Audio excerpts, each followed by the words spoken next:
कारवाई करणं सर्वसाधारणपणे एक महिनाभरापूर्वी माझ्याकडे काही इन्फॉर्मेशन आली होती की इन्फॉर्मरच्या माध्यमातून तो स्वतः व्यक्ती मला भेटून हे जे नेटवर्क आणि रॅकेट आहे हे कसं चालतं याची इत्थंभूत माहिती मला त्या व्यक्तीने दिली। ती माहिती दिल्यानंतर त्याचं व्हेरिफिकेशन आम्ही केलं। ते व्हेरिफिकेशन केल्यानंतर याच्याबद्दलचं पूर्ण इंटेलिजन्स गॅदरिंग आणि इन्फॉर्मेशन या दोन्ही आम्ही केल्या। इंटरनल अनालिसिस केलं टीमच्या मार्फत। ते अनालिसिस झाल्यानंतर मग पोलीस विभागाशी आम्ही संपर्क साधला, कारण आम्हाला हे लक्षात आलं की हे फक्त याच्यामध्ये क्रिमिनल एलिमेंट पण आहेत, त्यासाठी पोलिसांची मदत आपल्याला लागणार आहे। म्हणून मी स्वतः महाराष्ट्राचे पोलीस महासंचालक श्री सदानंद दाते यांच्याशी संपर्क साधला। त्यांनी एक पूर्ण टीम यासाठी असाइन केली।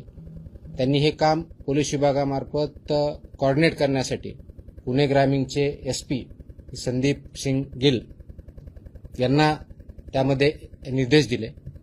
तिथून पुढे पुणे ग्रामीणचे एसपी आणि माझी टीम यांच्यामध्ये जे कोऑर्डिनेशन होत होतं त्या अनुषंगाने आवश्यक त्या परमिशन, आवश्यक ती स्टेप्स, माहिती काढणं चालू झालं।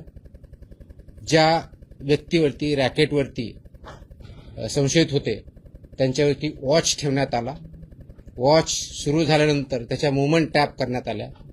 मूव्हमेंट टॅप करण्यात आल्यानंतर जो इनपुट आला आणि त्याच्यावरती रेड हँडेड आम्हाला त्याच्यामध्ये पकडायचं होतं ती माहिती आली।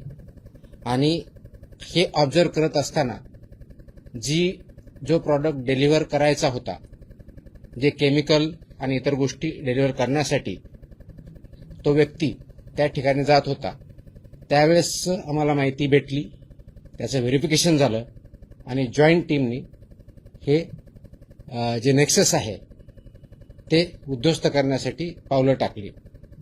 हे कृत्रिम दूध तयार करण्यासाठी वापरल्या जाणाऱ्या भेसळ द्रव्यांच्या संघटित पुरवठ्याबाबत निश्चित व सर्वात महत्त्वाची कारवाई योग्य गुप्त वार्ता जी भेटली मला ती 11 जूनला प्राप्त झाली होती आणि त्याच्यानंतर हे काम सुरू झालेलं आहे।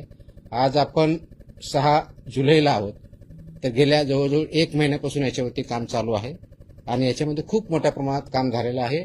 परंतु आत्ता जी गेल्या 2-3 दिवसात कारवाई झाली ती फक्त सुरुवात आहे। याचे धागेदोरे खूप मोठ्या प्रमाणावर आहेत, खूप खोलवर आहेत, खूप ठिकाणी आहेत आणि त्यांच्यापर्यंत आम्ही पोहोचत आहोत।